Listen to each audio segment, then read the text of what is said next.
Hey everybody, this is Alex Merced, and in this video what I want to do is talk about file optimization. So in this case, optimizing your data isn't just about optimizing the contents of your data files, sorting them, partitioning them, using things like Bloom filters and indexes to be able to search them more efficiently, but also of just like making sure that your computer can do more.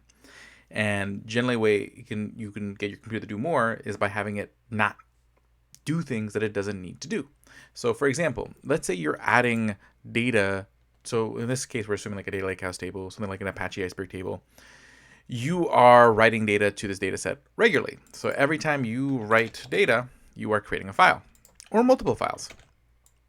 So what's happening is that over time, you are collecting more and more files. Okay, all well and good, but this begins to add up after a while. Okay, because again, it's not going to go back and rewrite old data. Typically, when you write new data, it's going to create a new data file for the new data and ignore the previous data. The previous data is in the files that it was written in. So over time, you start, especially if you're updating the data very frequently, so very frequent batch ingestion, meaning lots of little points of where you add data, or if you're doing streaming where it's just constant data coming in, you're going to end up creating lots of files with very little bit of data. Now, the problem is when the computer or your Spark cluster or your Dremio cluster is reading these data files, it actually has to open up the file, read the contents of the file, then when it's done with it, close the file.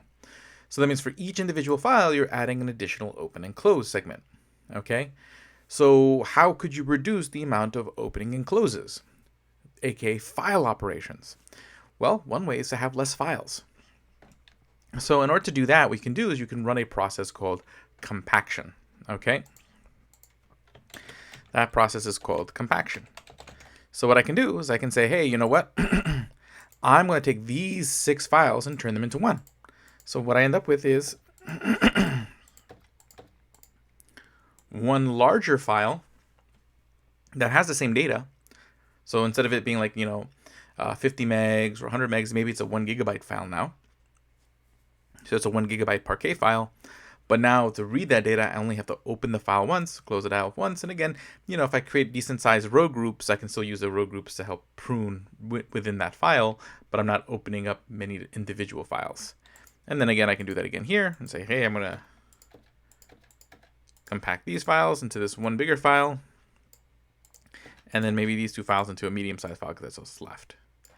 Okay, so what I've just done is I haven't, and then again, while I do this compaction, oftentimes, like if you're using Apache Iceberg's built-in procedures for compaction in Spark, or using Dremio's compaction, you can do this in a lot of really intelligent ways, where you can maybe sort the data while you rewrite these data files, or you can do them for only rewrite a particular partition. There's a lot of things you can kind of do here, okay, in order to optimize it. But that's one possible optimization. Now, the other thing we can do is we can apply what's called compression. Okay, we can use compression. And I've written a blog post on this. So again, if you follow me on Substack, so if we go to my Substack, okay, so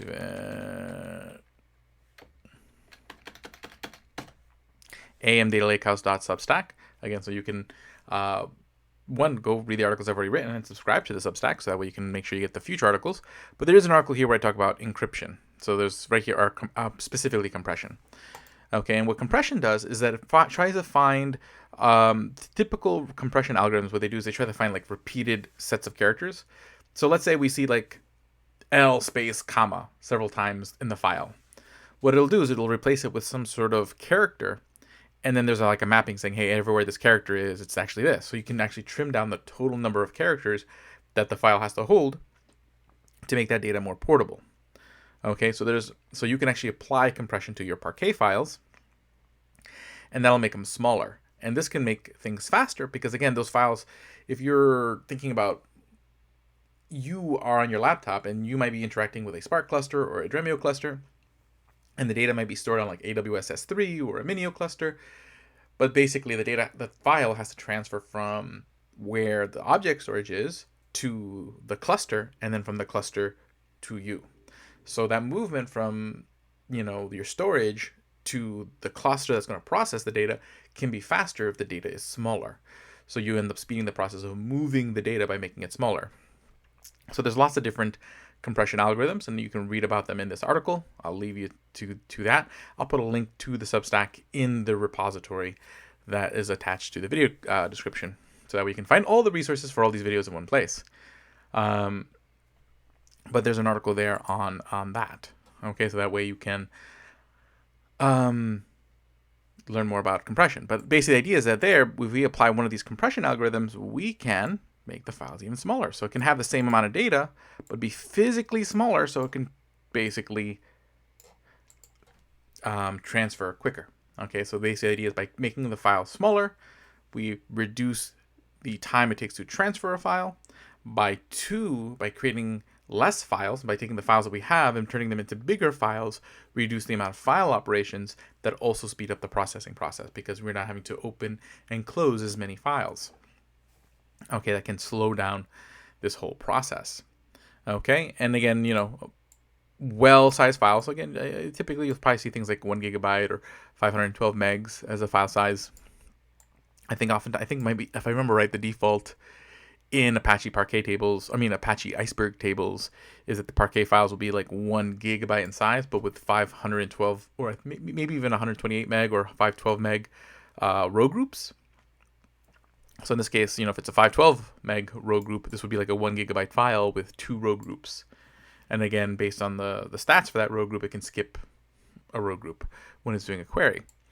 Yeah, so that's essentially ways you can. So again, here we're not necessarily optimizing the data itself. We're optimizing the way we store the data to get even additional performance benefits with the way we handle the data. So that's pretty much it. That's all I wanted to say. I'll see you guys all in the next one.